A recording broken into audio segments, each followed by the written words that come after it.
Rasulullah Shallallahu Alaihi Wasallam bersabda,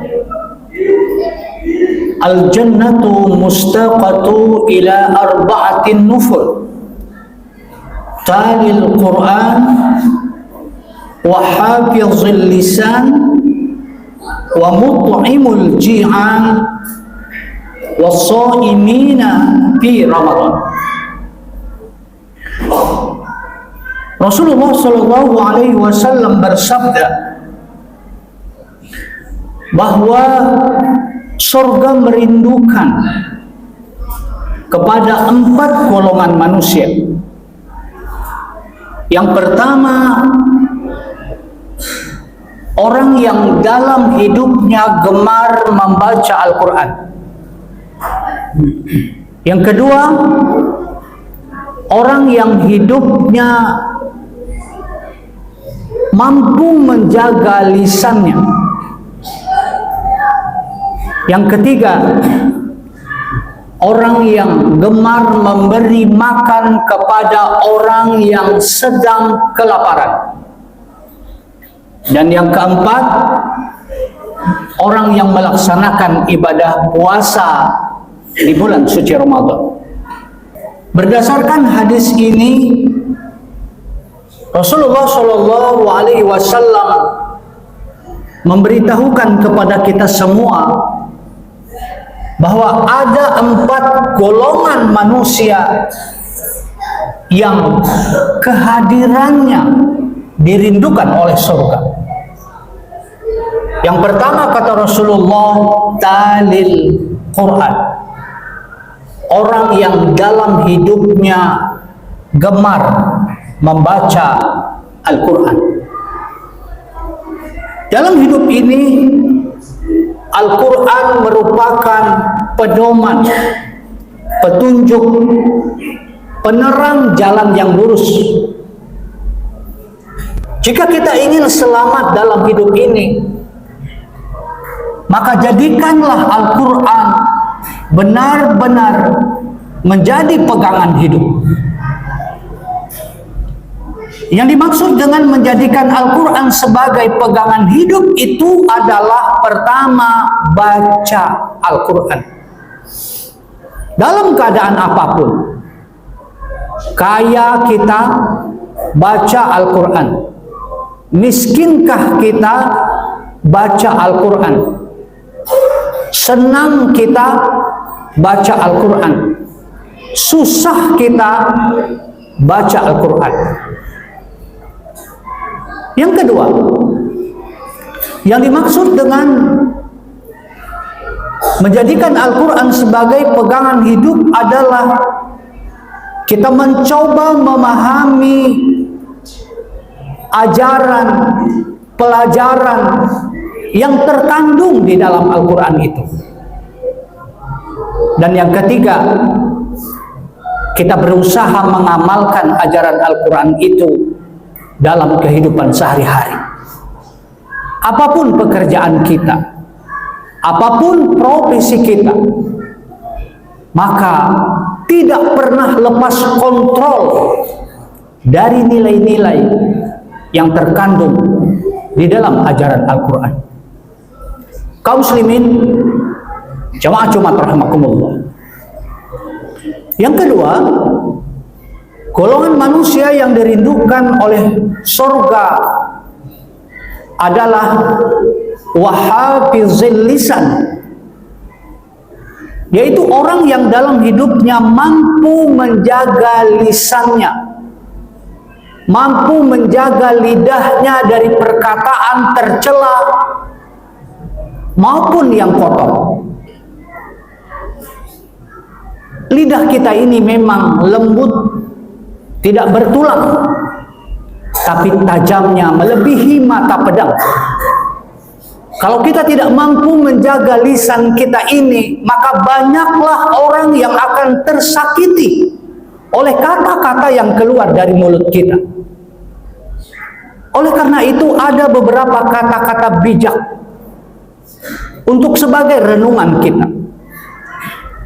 Yang pertama, satu peluru hanya bisa menembus satu kepala. Akan tetapi satu kata bisa menembus jutaan kepala. Yang kedua, kalau luka karena pedang mudah untuk diobati. Tapi kalau luka karena kata-kata, kemana obat mau dicari?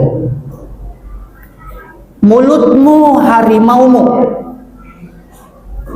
Kalau kita tidak bisa menjaga mulut kita ini, maka tidak obahnya seperti kita memelihara seekor harimau yang sewaktu-waktu akan menerkam tuannya sendiri. Banyak sudah keluarga hancur berantakan, teman menjadi lawan, persaudaraan menjadi terputus karena kata-kata yang tidak terjaga. Oleh karena itu, pikir terlebih dahulu sebelum kata-kata itu keluar dari mulut kita. Ada 3 hal yang tak bisa ditarik kembali. Yang pertama, batu setelah dilempar. Yang kedua, kesempatan setelah kesempatan itu pergi. Dan yang ketiga, kata-kata setelah kata-kata itu keluar dari mulut kita.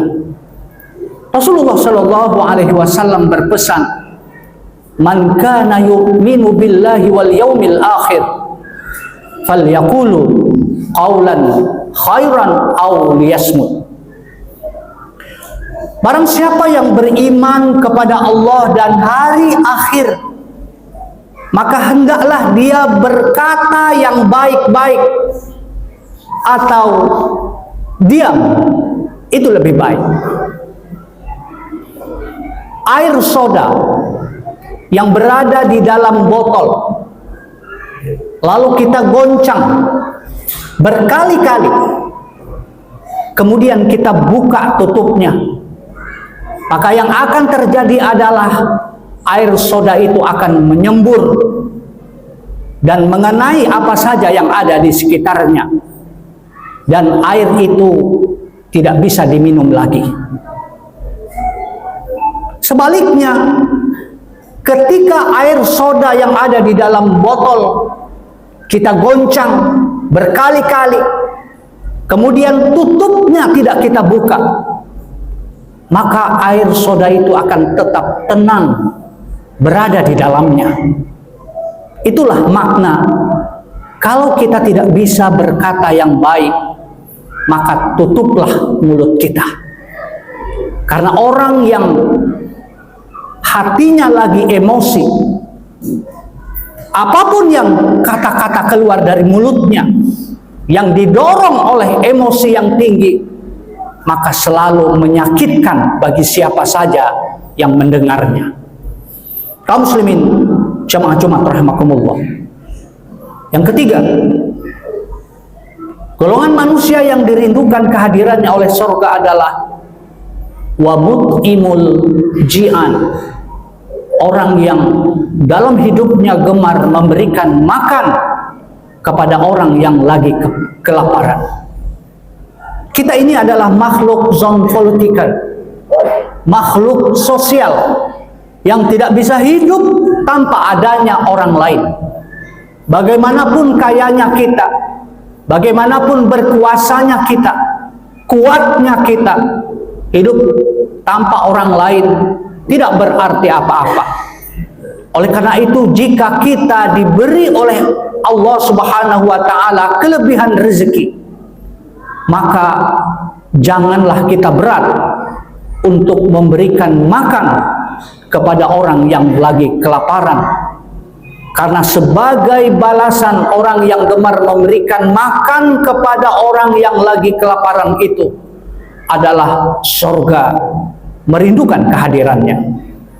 Kaum muslimin jamaah Jumat rahimakumullah. Yang keempat, golongan manusia yang dirindukan kehadirannya oleh surga adalah washaimina fi Ramadan, orang yang melaksanakan ibadah puasa di bulan Ramadan. Rasulullah Shallallahu Alaihi Wasallam bersabda Barang siapa yang melaksanakan ibadah puasa karena iman, karena ikhlas semata-mata karena Allah, maka Allah akan mengampuni dosa-dosanya yang telah lalu. Ketika Allah telah mengampuni dosa kita karena ibadah puasa yang kita lakukan, maka kita akan kembali kepada fitrah, kembali kepada kesucian. Kawaladathu ummuhu, seperti baru lahir dari perut ibunya. Maka wajarlah orang seperti ini dirindukan kehadirannya oleh surga.